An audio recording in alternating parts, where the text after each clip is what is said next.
Oh my God. Hi. How are you doing today? I did not do my hair this morning. Look at me. Lord help my hair. She is just tired and sad. Hi, friends. How are you today? My name is Bailey Sarian, and today's Monday, which means it's Murder Mystery and Makeup Monday. Cheers. I've already had a lot of Red Bull. If you don't know, I'm going to be talking about a true crime story that's been heavy on my noggin and do my makeup at the same time. If you're interested in true crime and you're interested in makeup, I would highly suggest you subscribe because I'm here for you on Mondays. So today's story, wait. First of all, happy June. Isn't it wild? You know, I don't even really want to talk about it, but like, it's always nice to see you. I'm glad you can make it. And first of all, I just want to apologize in advance for perhaps ruining the way that you see a beloved children's character, at least one of my favorite characters. Today's story is about a very, very sad soul who some people have called the Cookie Monster. That was his killer name. Or like he also went by the Cookie Monster Killer. Cookies? Cookies? Yeah. So let me get started. Here I go. Hold on. What am I doing today? I never know. Okay, just a little FYI. I'm in the process of growing out my eyebrows, so if they look a mess, that's because they look like a mess. Great. Okay, so let's get into today's story. If you're ever curious to know what I'm using, I'm going to list it in the description box down below. I was just thinking now I should have done like a blue look for Cookie Monster, but I really want to do something cute and pretty, like something pink, because I never do cute and pretty. I always do scary. Okay, so today's story, let me tell you about it once I'm done blending, trying to get these brows looking somewhat normal, huh? Okay, so this guy's name is like the Cookie Monster. I roll, you know? So if that silly nickname isn't to your liking, he also went by the Death House Killer. It was another name given to this bozo, or even the Corpse Collector, which I feel like that one was more spot on. But it makes you think, huh? Like, who in the hell is in charge of like naming these people, right? Is there like a designated serial killer namer? Is that a position out there? Because I believe I would be pretty good at it. I would give them like a more honest name, you know, like the Freaky Deaky Ding Dong Killer. No, the Questionable Neighbor Killer. Or like, the bitch killed her babies killer. I think that one. Yeah.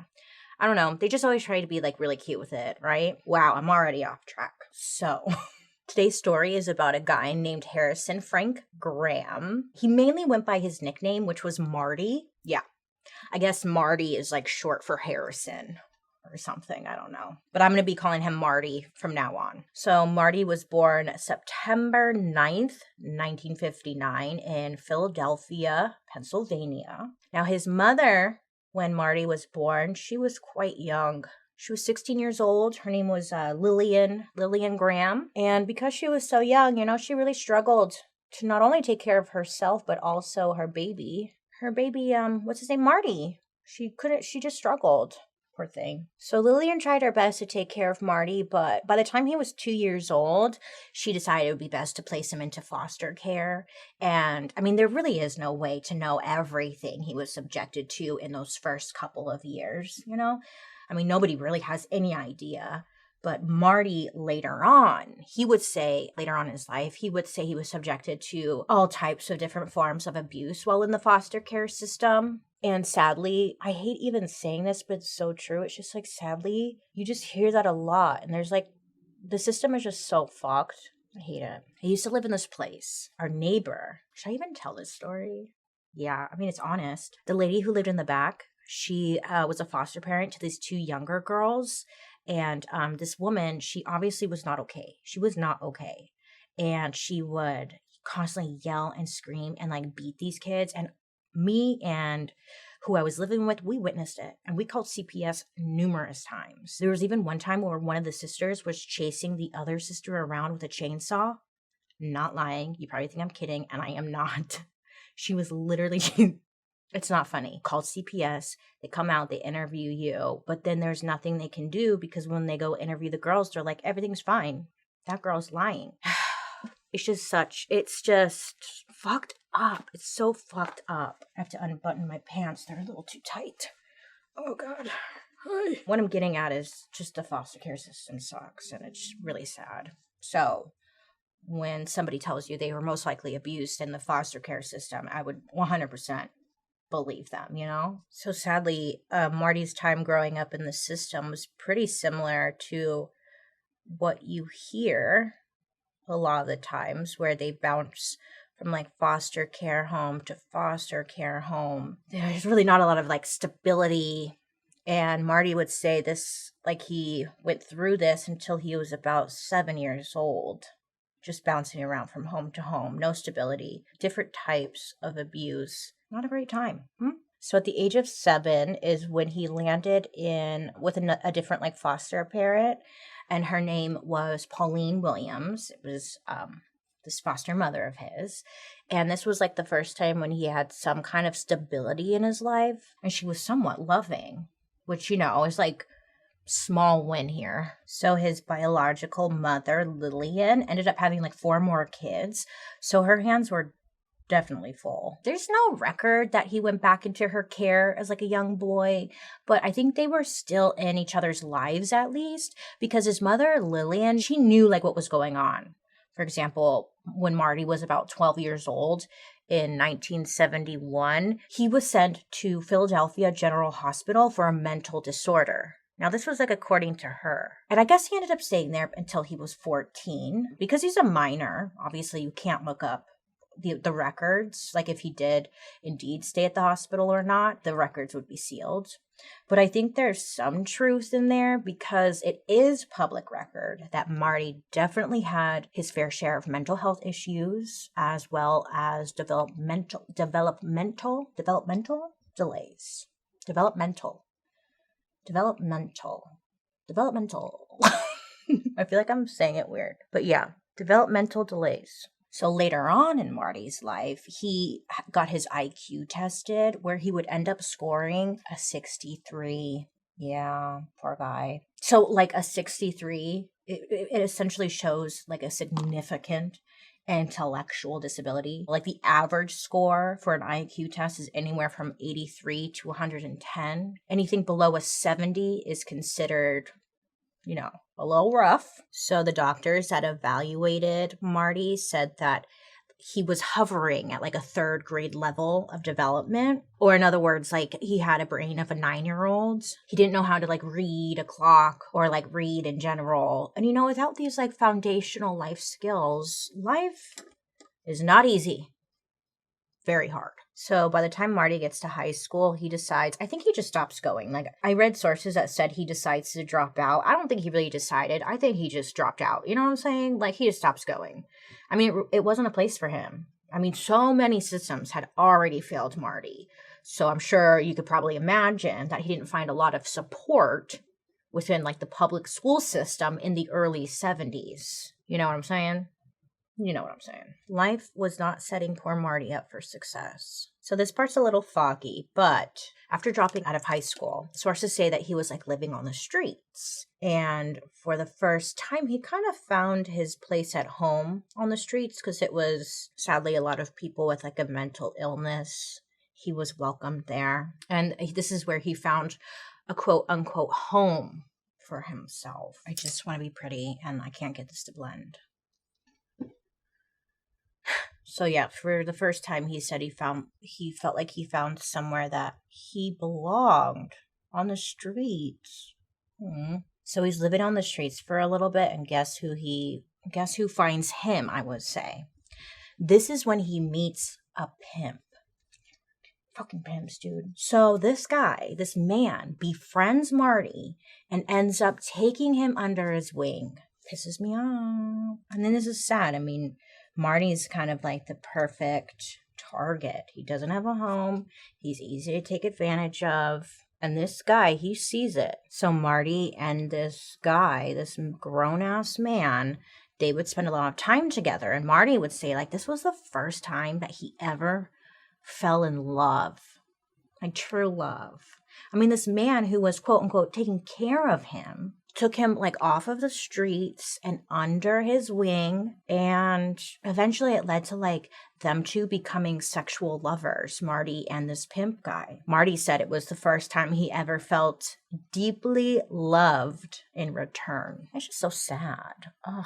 I mean, he felt this to be true, you know? Marty was exactly where this guy wanted him to be. Why does this eyeshadow look like crap? Can I like not do makeup anymore? What's happening to me? Am I okay? I want to cry. Don't cry. It's not a big deal. It's just makeup. It washes off. I know, but like, come on. Again, not much is like said about this time during Marty's life, but we know what happened. But word gets back to Marty's biological mother. So she somehow finds out like what Marty's doing. Like he's on the street, he's working for a pimp, all that stuff, you know? And she decides she's going to step in. Is this pretty? I literally can't tell. Okay, so Marty's mom finds out like what he's doing, right? And she decides she's going to step in. Look, I can't see what I'm doing right now, so just let me do this for a minute, okay? You get it. Lillian, Marty's mom, she finds out what he's doing. And at this time in her life, she's like a lot more stable. You know, she's a little bit older. She has her shit together. And she had found God. She was deeply religious. And when she found out what was going on with her son, she was like, I gotta help him. I gotta get my son out of this, just out of his immoral lifestyle, you know? So she's able to contact Marty and tell him to come back home where she could help him like get his life back on track. When he is about 15 or 16 years old, he ends up moving back into his mother's home. He starts attending church with her, and he ends up getting a job working in construction.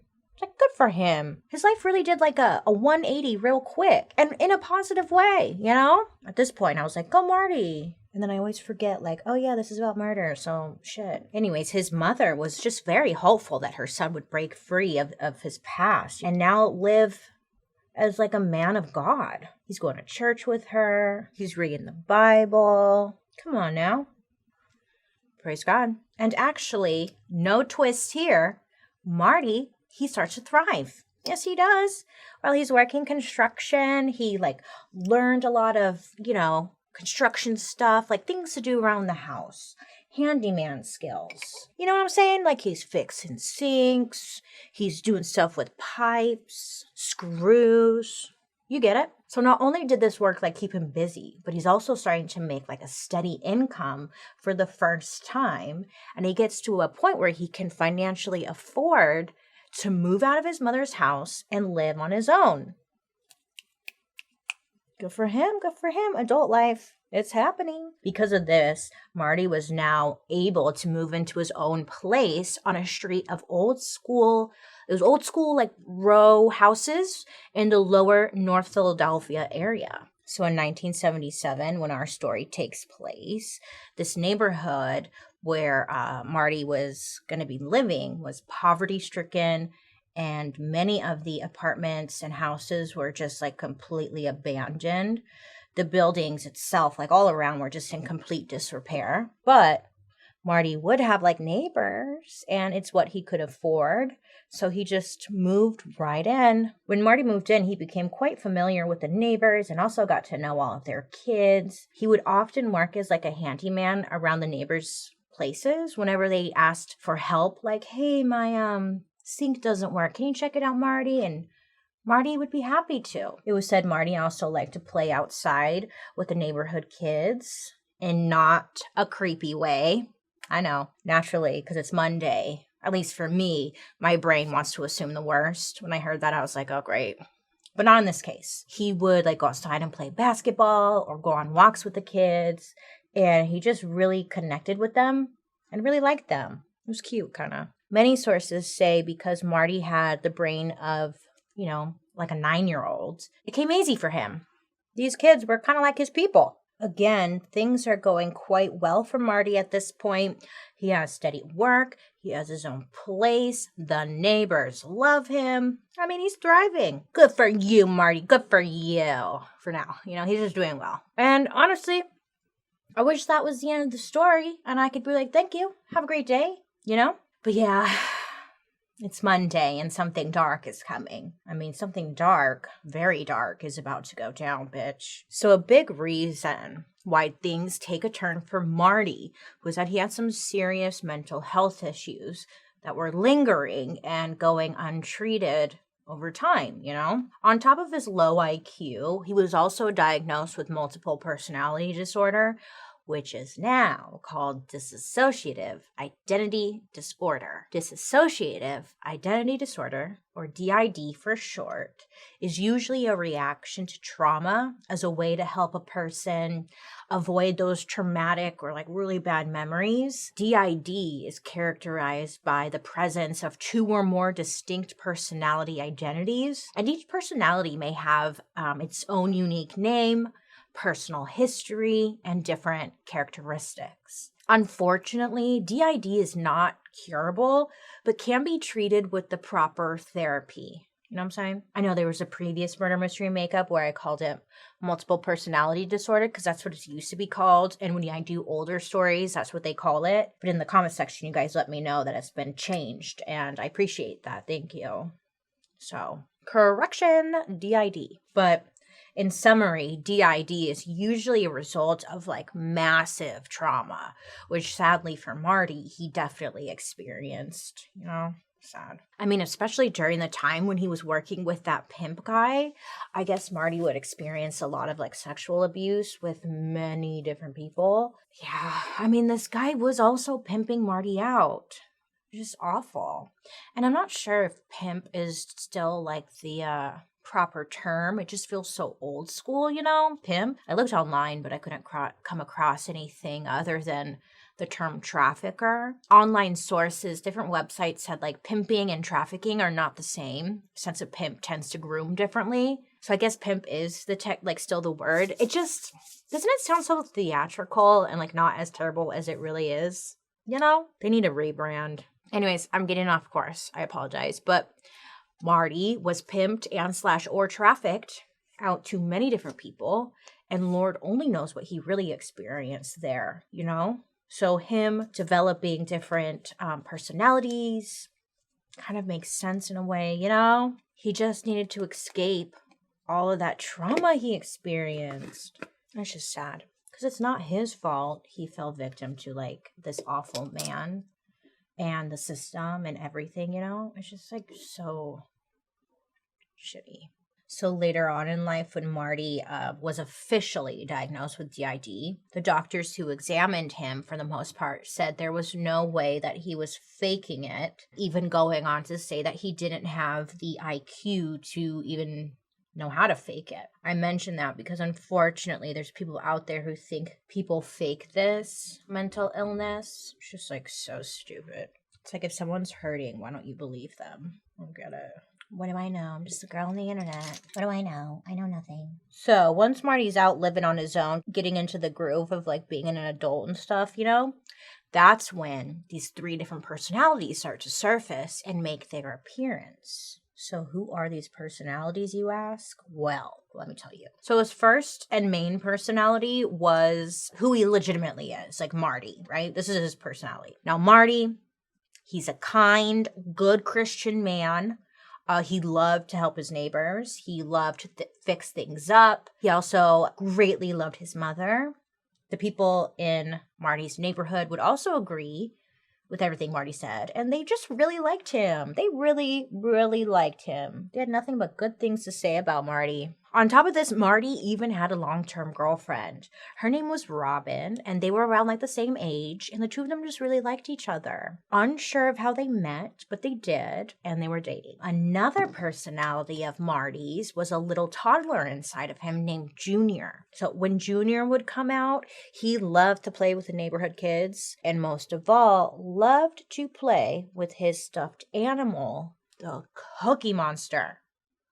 This is when the Cookie Monster comes into the story. Now, it's unclear when exactly Marty got this Cookie Monster doll, but many have speculated that it was most likely given to him by that pimp guy. But Marty would say when things got really scary for him, he would cling on to the Cookie Monster for safety.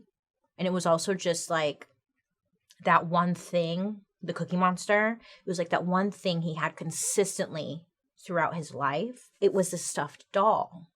which is like so sad. It's just so innocent, you know? He just always had that Cookie Monster right by his side. Like, even when he wasn't Junior, the Cookie Monster was around. It's just so innocent and sad. So that was Junior, a scared little boy whose only friend was the little Cookie Monster doll. And I'm sure playing with it was some sort of like comfort to him, right? Well, there was still one more personality within Marty, within that little noggin of his. And this was the one that was not good. This one was gross and just inappropriate and naughty. His name was Frank. So Frank is actually Marty's middle name, and it was also his biological father's name. But like, there's absolutely nothing about his dad that at least I could find. But the fact that this particular personality was named after him was kind of like, you know? Or maybe I'm just overthinking. But either way, his name was Frank. And this personality, Frank, was not only the one that Marty says used very bad words, which Marty and Junior was not okay with. They did not use naughty words. But Frank could also be very violent. Frank loved drugs. And Frank also loved having sex with men. Well, as time goes on, in his early 20s, Marty stops working in construction because his mental health was like declining and he was starting to like not be able to take care of himself. So he started to receive disability around this time, and he ends up moving into more of an affordable apartment. And this one was on 1631 North Street. And guess how much it costs a month to live there? Out of the whole story, this is the part that blew my mind, which is actually really disturbing, but it's the truth. $90 a month for rent. Could you imagine? Could you imagine? Oh, shit. Oh, fuck. Okay. All right. Could you imagine? I was shooketh to the core. I fell out of my chair. Anyways, $90 a month. I'm not on drugs, you guys. Leave me alone. This is who I am. Look at me. Oh, Lily? We're leaving in that falling part. That's iconic. I broke my little thing over here. Great. Okay, hold on. Don't forget to like and subscribe. Anyways, $90 a month. It's sad that that's what shocks me most. So true, though. Hello. Well, anyways, okay, the apartment block that he moved into, again, it was basically like abandoned at the time. The water within the building, it was like, oh yeah, it runs. Sometimes. Yeah, depends on the day. The windows were all smashed out. There was no upkeep happening within the building. And I mean, the building itself was just falling apart. Front door was broken down. $90, you know? But that's what he could afford. And that's where he moved. And when Marty moved here, the first thing he did was take some paint and he painted Marty really big on his front door so people would know, you know? So when the personality Frank would come forward, he became involved with different drug dealers in the area. And apparently there were like 5 different ones that lived really close to him, to Marty. So eventually this led him to help sell and like also build things for the dealers. For example, Marty built like, how do I explain this? He built like this wall in the neighborhood. He built like this wall that had a hole in it. And the drug dealer bosses, they were able to like sell heroin and meth through like the little holes that Marty had made in these walls. And it was so like, you know, it would keep things low key and like safer. They could just exchange things through the hole. And I mean, it was really handy for them to just have Marty around because he could do shit like that. They're like, hey, Marty, we like you. You're helping us out. We're going to keep you around. So Marty/Frank, remember, they're the same person, okay? Marty/Frank also loved drinking heavily and like doing drugs himself. So honestly, the partnership with the drug dealers was really working in his favor. He had easy access to drugs. Look at that nose contour. Nose contour has never been my specialty. So, you know, Marty would dabble in the drugs that he was also selling and whatnot. And while doing drugs, he would become more and more paranoid, chaotic, and aggressive. There was this one time that a neighbor, like, asked Marty, because Marty was known to help all the neighbors, right? So this neighbor's like, hey, Marty, can you help me install a carpet for me? And he's like, yeah, sure, no problem. And so he comes over and he's installing the carpet. And then the lady is like, dude, where'd Marty go? Like, he just kept disappearing. If you're familiar with drugs, you know what he's doing. He's going missing. She's like, what the hell? So she's looking around. She's looking around for him. And eventually she finds him in the, it's not funny. She finds him in the bathroom shooting up drugs. She's obviously upset. She's like, what the fuck, you know, and she's threatening to throw Marty out. But plot twist, again, terrible example, because she was like, I'm going to throw you out. I'm going to throw you out.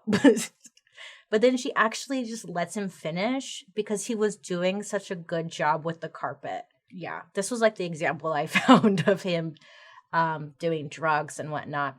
But I think this was like the starting point where the neighbors are starting to catch on with like Marty's doing drugs. He's not the same. He's starting to change. Before, like, he never used to sneak off, right? But now he was disappearing, and finally he gets caught actually doing drugs. I think that's the point they were trying to make in this article I read. At least that's how I'm taking it. So he's doing drugs, and with someone with DID, I mean, can't be a good combination. Probably just someone with his mental capacity. It's not a good combination.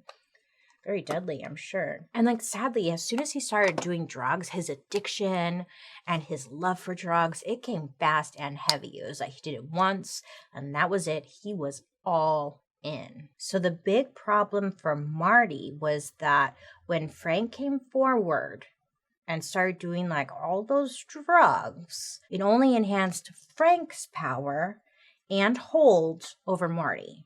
So like when he was doing drugs, he was Frank.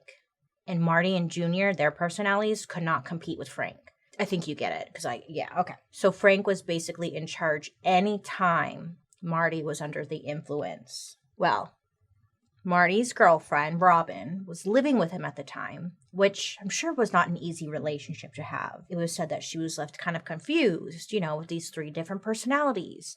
And Frank specifically did not like her at all. And sadly, like, she would become Marty's first victim, Marty/Frank, their first victim. We don't know the exact details of like how everything went down, but what sources do say is that while Marty was high and drunk, the 2 of them had engaged in sexual intercourse, and in the middle of it, he strangled her to death. She would be Marty's first victim. I mean, he was responsible for her death.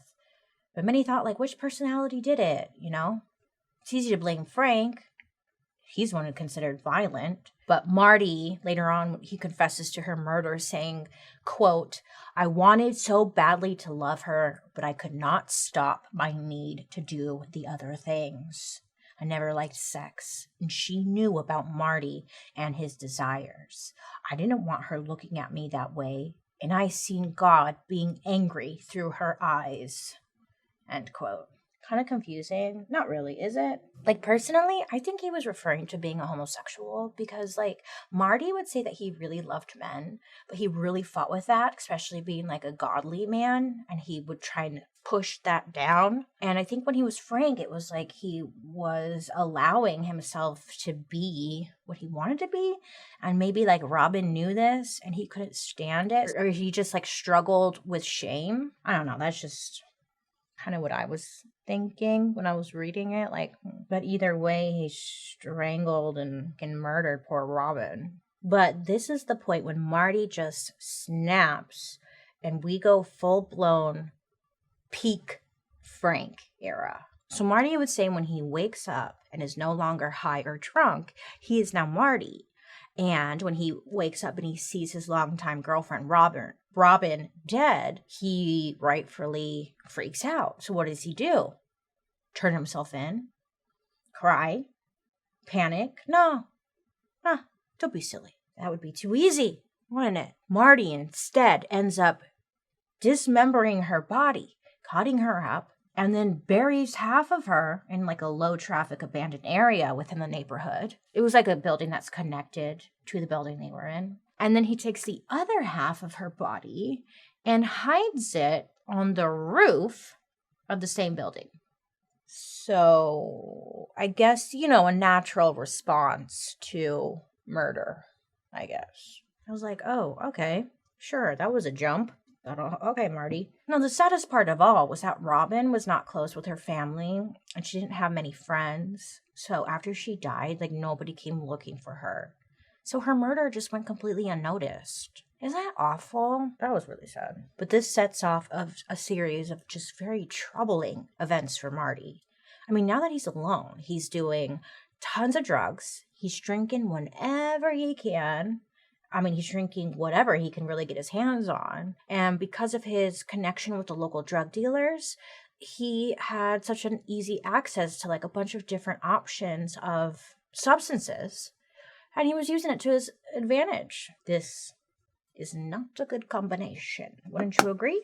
I think so. So Marty / Frank would often go out and invite different women back to his place where he would offer them drugs and, like, hey, you want to have a fun night together? We can get high and like have sex. And they're like, yeah, that sounds fun. Then after participating in sexual intercourse, that's where then Marty / Frank would end up strangling them to death. Between Robin's murder in 1986 and August of 1987, Marty / Frank would go on to kill 6 more women. Yeah, in like a year. That's a lot. And he would do it in pretty much like the exact same way every single time. He would do insane amounts of drugs. Frank would like come out and be in control. Boo. And each time Marty would say the same thing. He would like wake up, he would be Marty, he would see a dead woman in the bed next to him, and he would have no idea what happened. He's like, what? This is crazy. So it was really hard to figure this out, but I pieced like together a bunch of newspaper articles and put together a rough timeline of when Marty was on his killing spree. So what we do know is that Robin was first, which took place sometime in 1986.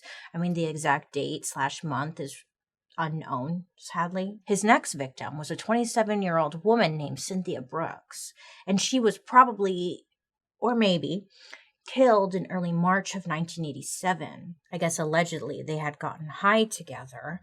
They started having sex, and then he snapped and choked her to death. Then there was 33-year-old Sandra Gavin, who was one of the only other people who lived in that semi-abandoned apartment building with Marty. She happened to be living in a downstairs apartment, and the two were like friendly to each other. But sadly, Marty also strangled her to death, most likely in late March of 1987. The fourth victim was a 24-year-old woman named Valerie Jameson, who, same exact thing, sex, strangulation, drug. She was killed in April of 1987. The fifth, I think, and this one is a guess because she was one of the victims there was very little on, and they had such a hard time IDing her. She was 24 years old, and her name was Patricia Franklin. Nobody really has a clear answer as to when she was killed, but there seems to be a gap between the month of April and August. So many think that maybe it happened sometime in that time frame. But what we do know is that Patricia Franklin sadly became a victim to Marty. Now, the sixth victim was a 36-year-old woman named Mary Jeter Mathis. And same thing, she was killed on August 5th of 1987. The seventh victim was a 22-year-old woman named Barbara Mahoney. And she was killed on August 6th of 1987, which is like, damn, like he killed 2 victims right back to back. And it just seemed like he was on this unstoppable roll. But then on August 9th of 1987, neighbors had been complaining to the landlord. Yeah, there was a landlord. So yeah, there was a landlord. But neighbors had been complaining to the landlord about like a terrible smell that was coming from Marty's apartment. Like I mentioned before, I mean, this was a pretty rundown neighborhood. And, like, smells happen, especially because of, like, the leaky pipes, mold, old buildings, non-functioning windows. So, smells. But the landlord got enough complaints that he's like, okay, fine, I can't go, but I'll send my son Gregory to go out and investigate the issue. Go on, Gregory. Now, that specific week, the town had experienced quite the heat wave. So the stench that was coming out of Marty's place was like awful times 10. So after 1 p.m. on this specific day, Gregory gets to the building and like just gets out of the car and gets a small whiff of like that stank that seemed to be coming out of Marty's apartment. Instead of like trying to hear his side of things, this guy Gregory was like, I'm just gonna evict him. Like literally, just like that's the best idea. So he knocks on the door, knock, knock, knock, knock. Marty comes out and Greg tells him like right on the spot, you're evicted. It fucking stinks. You need to go. He doesn't ask any questions. He doesn't even like take a peek inside of his apartment. Just tells him you need to get out ASAP. So Marty's like, okay, I just need to go back inside and like grab a few of my things and I'll be gone. Just wait right here. It'll take me just a minute. So Marty goes back inside. And Gregory, to his credit, he does wait outside the apartment for Marty to like get his stuff and come back out. So he's waiting outside, this Gregory guy. He's waiting outside and he hears like a bunch of banging coming from the inside. Kind of like a hammer. So he's like, okay, what the fuck is going on, right? Let me just see. So that's when this Gregory guy realizes that Marty had just barricaded the front door shut. Like Gregory could not get in. And just to make things even more difficult, the door itself, the front door, didn't even have a doorknob. It was just nailed shut. So the only way he could open this door was from the inside of the apartment. Yeah, what? Marty, what are you doing? What are you doing, Marty? So while Marty's inside, he just completely books it. He goes out the window and through the fire escape with only 3 things in hand. A water bottle, a t-shirt, and his beloved Cookie Monster doll. Aww. But yeah, he books it right out of there. What are you hiding, Marty? Well, Gregory, the guy who's outside, he immediately calls the police. When they get there, they start banging on the door. Hello, answer the door! But they're getting no answer. I mean, they know that someone's in there. At this point, they didn't know that Marty had like booked it out the window, right? So they're banging and banging and they're getting no answer. The officers realize that there's a keyhole. No knob, but there's a keyhole. So one of them is like peeking through that keyhole, you know, trying to see if they could see anything. One of the police officers was looking and he's like, hey, I can see a pair of legs. So they start hooting and hollering in hopes to like get the attention of the other person, of the person on the other side of the door. Hey, open up. Hey. But they realized that those legs, they were not moving. They were not moving. So this is the point where the police realize that they just gotta knock this door down. So they use all their strength and power to get that front door down. And they do. And let me tell you, when they get that door down, woo, they see too much. They see way too much. So right away, when police officers open their door, they see that the whole apartment floor is covered with like filth, trash, debris, garbage, just crap. I'm talking like, have you seen that show Hoarders? I know you have. Okay, I know. It's like you can't look away, but you're looking. It was like that. There's like trash and stuff stacked super high.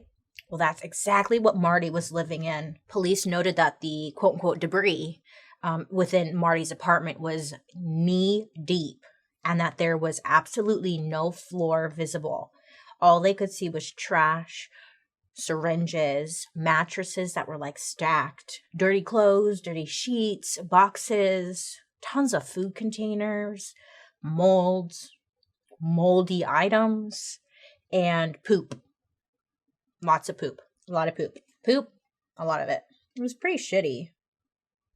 Poop. And as you can imagine, the place was completely infested with fleas, maggots, and just all kinds of bugs, just everywhere. The smell. Could you imagine the smell? I don't want to, but I am. I'm imagining. They probably weren't lying, those neighbors. It was probably real bad, especially on a hot summer day.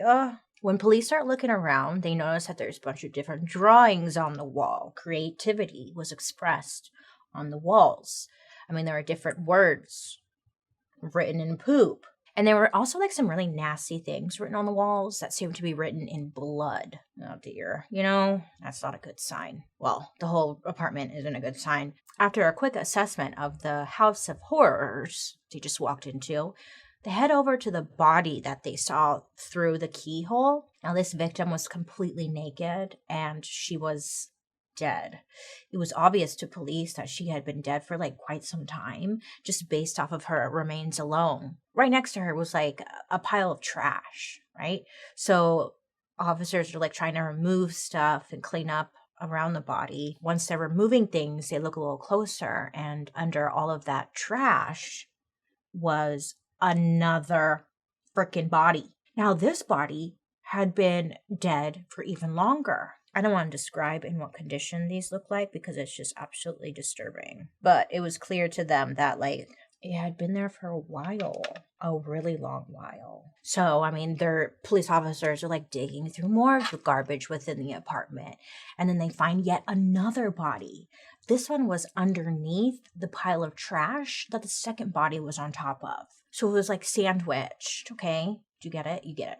Now, this body was basically just a skeleton, and it only had like a few shreds of clothing still on it. Then they find a fourth body. Now, this body was wrapped in sheets as if the killer was trying to mummify this body. Unclear as to why it seemed that Marty was trying to wrap and mummify this victim, but it was obvious to them that this was an attempt. So then they find a fifth body between two mattresses, and the body's like on the bed. So it's like sandwich again. It was said that this body was so smashed and just so flattened that police, they described it as like a flower that had been dried and pressed between the pages of a book. Ugh, isn't that awful? Now, this body was so flat that investigators thought that Marty most likely had been sleeping on top of the mattress while she was under it, and he probably did this for like months. Yeah, that's who we're dealing with here. The fuck? What a weirdo. I mean, we all knew he was weird, but what the fuck, bro? So 2 hours go by, and police are like still digging through everything, just hoping to not find any more bodies, but they do. They come across a sixth body, and this body was jammed into a small 6-inch deep closet. It was wrapped in a sheet and tied up with an electrical cord. Once police are done searching Marty's apartment, that's when they start searching the rest of the building. They end up searching the other building where Marty had put Robin's remains, his first victim and his longtime girlfriend. They found her body on the roof and in another part of that building. And like, sadly, these bodies were in such bad shape that identifying the victims was not easy. It took a long time. And it wasn't easy for like two different reasons. One, because most of them were pretty decomposed. There was one victim whose body was basically just a skeleton. And so they needed a forensic anthropologist to be called in just to confirm the gender. Dental records were used to determine Robin's identity, and they were able to ID her just based on one tooth. One tooth, that's what they had. And then with another victim, investigators got the help from forensic sculptors to do a reconstruction of her skull. From that, they were able to make a sculpture of her head and her bust. They did that just based on her skull. I was like, that's wild that they could do that, but they did. And because of this, they were able to ID her. I read that there was a picture of her bust and her picture side by side, and like, you could see the resemblance. This victim is Patricia Franklin, and like, she was the hardest to ID because there was no information on her, like, whatsoever. But you could see the resemblance in the bust photo and her photo. But like, I couldn't find it. So I don't know if that's true or not. At least they were able to ID her. I think that's the takeaway here. I mean, they were doing the most, trying to figure out who these victims were, as they should. There were two victims that, at least two investigators, was clear that their murders had happened more recently. And with these two, they were able to ID them, and pretty easily, thank God, and concluded that both of them had died by strangulation. I mean, later on, they would realize that all victims had died by strangulation, but at this point, they just weren't sure yet because all the bodies were in such terrible shape. Now, the second reason that investigators had so much trouble identifying these victims was because, one, they were all Black women who were all battling some form of addiction, and it was said that many of them were known to disappear at times to places no one really knew. And saddest part of all, no one had ever reported them missing, so they weren't on any type of list. But we know why. Police just don't care. After the news about Marty's killing spree hit the media and whatnot, it was everywhere. Many victims were still unknown at the time, which led to a few families coming forward asking if their loved ones could have been found in that apartment, Yeah, it was just sad. So police, they start canvassing the neighborhood, just trying to find out more about, or any info really, about the murderers, and also trying to figure out where the hell Marty went, because remember, he took off and he still hadn't been found. And we were getting no leads. So the manhunt was just drawing out. There was a lot of news and Crime Stopper action happening, which were trying to help locate Marty. And it led to a few people coming forward saying that they saw Marty at a fast food restaurant. Some people saw him at a car wash. Another saw him at a bus stop, a soup kitchen. But it was by the time police got there, they could not locate him. But I guess at the end of the day, Marty was left with nowhere else to run. So he got in touch with his mother. He sure did. I guess he phones his mom. Mom, can I come home? I don't know how the conversation goes, but his mom, Lillian, tells Marty to come back home. She takes him in, and she does the right thing. I was very surprised because most of the time on these Monday episodes, the right thing never exists. But she does the right thing, and she convinces him to go down and turn himself in. And he agrees. And she's I'll go with you. I'll be there right by your side. So the two of them go down to the police department, and Marty turns himself in. And he was placed under arrest on August 16th after just 1 week on the run. Okay, Mom. She did that. Good for her. Because she could have kept him hidden, So they start to interrogate him. Hold on, let me do my lip liner. So while they are interrogating him, Marty is apparently just really calm.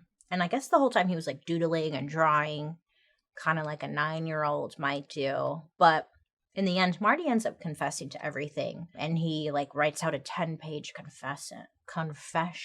It was said in the confession, he told them about how he was always just trying to get high with these women and have sex. But then in the middle of sex, he would black out. And that's when Frank would take over. And again, Frank was this nasty, nasty man. And Frank would often go around his apartment and have sex with the corpses. Yeah, I guess he did. I'm really sorry about that. But I guess he did. Yeah. And then he would wake up the next morning and next to him, he would be shocked every time. Oh my God, a dead body is next to me. How did that happen? But it's funny because he kept saying that he would black out, but then he would have memory of having sex with the dead bodies. So I'm not disagreeing with him, but So Marty ended up being charged with 7 counts of first-degree murder, as well as 7 counts of abuse with a corpse. But checks out, makes sense. Now, there was a very interesting detail that you don't see a lot in these trials.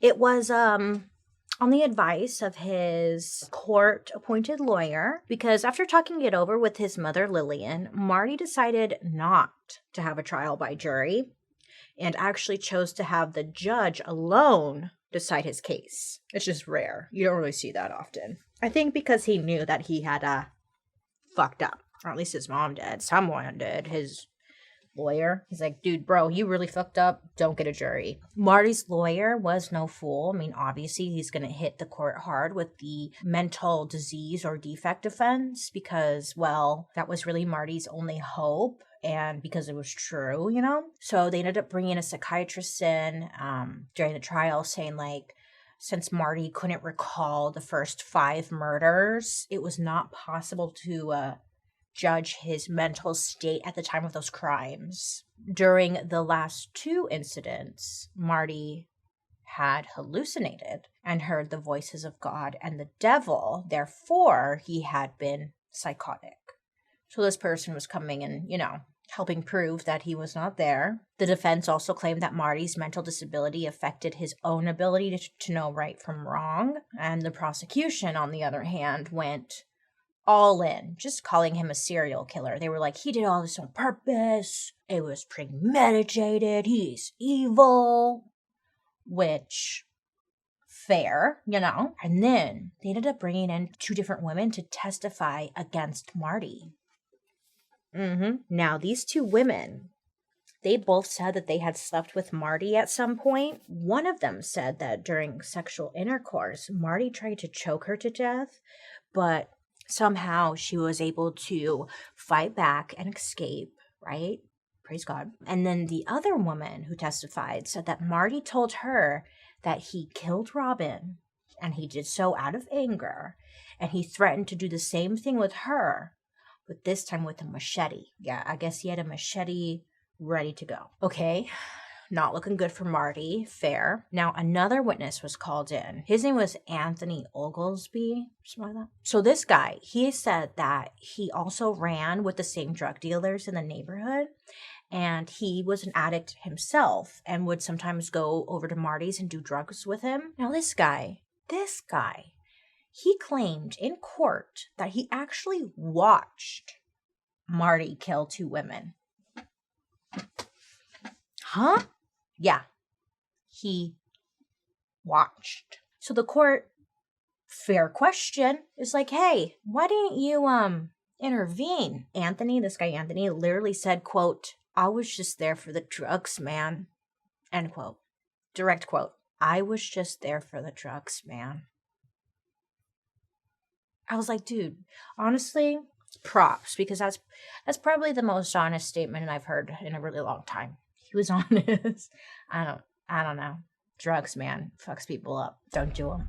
Now, many tried to discredit Anthony's testimony. They were like, dude, that guy's just trying to win something, because he was already in jail on a different charge and was getting some kind of special treatment for testifying against Marty. According to another inmate who talked to Anthony, he said that in exchange for his testimony, he got to go to a hotel, and he also got to have sex with his wife.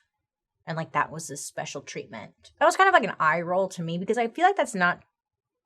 Is that a lot for someone to lie? And even if he did lie, there's so much against Marty, It's not like the whole thing was based off of this guy's testimony. So, but a lot of people were trying to discredit him. It was really annoying. The judge ultimately rejected the mental disorder defense and maintained that Marty knew what he was doing, especially when he confessed to killing those women. He remembered a lot for not remembering, So in the end, Marty was found guilty of 7 counts of first-degree murder and 7 counts of abuse of a corpse. And for some reason, Marty's mother, Lillian, and one of his foster mothers, remember Pauline? I mentioned her way at the beginning. If you don't, it's okay.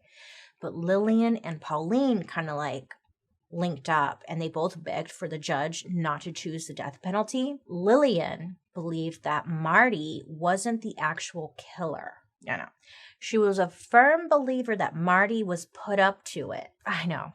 I was like, lady, no. She believed that he was being used by drug dealers to do their dirty deeds. That's what she believed. And it's okay, sure. Maybe that is true. Let's just say it is. But damn girl, I'm sorry, but your son still killed 7 women. What do you want here, lady? What do you want? What do you want? Him to be free? No. He still killed 7 women, whether he was put up to it or not. Come on. This is where it gets a little confusing, but I'm going to throw it in anyways for shits and giggles, because there's an odd twist in this case. So the judge gave Marty the death penalty for the 6 murders, but he issued this sentencing in a low-key confusing way, saying that Marty was supposed to serve all of his sentences consecutively, as in one after another, right? And he had to do this first. And then once he finished that, then he would get the death penalty. Does that make sense? So he was instructed to serve his time for the abuse of corpse convictions first, followed by the life sentence for Robin's murder. Then the death penalties. In other words, Marty couldn't be put to death until after he died at the end of his life sentence. It was a death penalty loophole. That's exactly what it is. So this was hailed by everyone as the Solomon verdict. So this was based on the fair and wise King Solomon from the Bible, who found innovative ways to bring down judgment, kind of like the judge in this case. The most famous example in the Bible was when King Solomon was supposed to determine who was the real mother of a child. It was kind of giving me Maury Povich. So he's trying to determine who the real mother of a child was, okay? And in order to do so, he suggested that the woman should cut the child in half so each woman could have the child. Now, apparently, the real mother was just horrified at this ruling, right? She was like, oh my God, like just like having a full down meltdown. And the fake mom was like, I'm in. And that, my friends, is how he figured out who the real mother was. Look, I know, I wanted to add it in though, because I thought, oh, that's funny. I thought it was. But it was considered a pretty brilliant use of the judge's power to spare Marty, a mentally ill and disabled man, spare him from the death penalty. But at the same time, giving him the maximum sentence. Again, death penalty loophole. So at the end of the trial, you know what Marty asked the judge? He asked if he could have his Cookie Monster doll back. And that's all he asked for. And I guess the judge said yes. So, where are they now, huh? After the trial, the court decided to overturn the original judge's sentencing. Let me tell you, it was a whole mess, and I'm simplifying it for you because it was like volleyball, ping pong, tennis. It never ended. The courts fought that the judge had no authority to do this little loophole. Therefore, it was illegal. And so it completely wiped everything clean. And what I'm getting at is that Marty was given a death sentence. This time, a real death sentence. And his execution date was set for December 7th, 1988. So this was kind of a gasp for everyone because his execution was going to take less than 2 years after his conviction, which is considered a really quick turnaround. Usually, most people who are sitting on death row end up spending many, many, many years there before being put down. But in this case, they want it done ASAP. But then, plot twist, all this judge drama ended up really not even mattering in the end because in 2002, the U.S. Supreme Court decided that it was unconstitutional to execute mentally disabled people. And, Marty was in that camp. So once again, the death penalty was completely thrown out and Marty was back to just serving his 7 life sentences. Now, as of today, Marty's still alive. I know, I thought for some reason he would be long gone. But he's not. He's still alive, and he is currently 64 years old, and he is serving his time in a special needs unit, which is a medium security prison. Apparently, while in custody, Marty began taking antipsychotic drugs, and I guess it's helped him tremendously, and he is just now Marty, allegedly. Since being incarcerated and getting healthier, Marty has become an ordained minister. While behind bars. Yeah, I don't know. Cool. What about all the victims that you killed? Their lives just ended, but good for you. And so many other killers out there, he paints and draws and he sells his artwork from prison. I feel a lot of the prison guys, their artwork is always very horny. So same goes for Marty. It was pretty horny. But there is some Cookie Monster stuff to it. Same old Marty, I guess. And no, I'm not going to tell you where you can find his art because that's dumb. Find it on your own. But you know what I did find? Do you remember Arthur Shawcross? I believe I did a video on him, right? Well, I found some of his artwork for sale and his art kind of slaps. Not that I'm going to buy it, but I was okay, Arthur. Anyways, that's the end of today's story. I'm not satisfied. Marty killed a lot of people. I'm sorry, but he did. Whether he was mentally unwell or not, he still killed a lot of people, and he should be held responsible for that. I don't know. I'm torn. I don't even know how I feel anymore about the death sentence and all of that. I feel like there's some people that you just can't save. Like, there's some that you just can't save. I want to believe that you can, but there are some that you can't. So what do? Do you just put them down? Sometimes I say yeah. But then sometimes I'm like, no, baby, that's mean. I don't know. I ain't God. You know? What are your guys' thoughts? I mean, he killed 7 women. And he, like, had sex with them. Hello? You can't let him out. Sorry. You just can't. I think the bigger story here, or the bigger thing that many people don't want to address, is that children growing up with some kind of, mental health issues, there are not a lot of resources for parents to turn to when it comes to raising children with a mental health issue. Like, there isn't. Like, if a parent is struggling because their child has something bigger going on, they don't have a lot of places to turn to get help. And when they can't get help, or treatment, or consistent therapy, or consistent medication, these kids grow up really struggling. And this is like the perfect example of one just going extremely wrong, right? But I think that is like the bigger discussion that people should be having, is how to prevent this from happening. And that's by getting these people help at the first signs of something not being right. Does that make sense? Like, there needs to be better help for parents raising children with something much larger going on. Anyways, fucking Cookie Monster. Let me know what you guys think down below. Do you agree with like the Supreme Court ruling? I would like to know. Also, down in the comments section, let me know who you want me to talk about next time. But other than that, I do hope you have a really great day today. You make good choices, you go outside and you smile, and have a good rest of your week. I appreciate you. I do. And I'll be seeing you guys next week. Goodbye.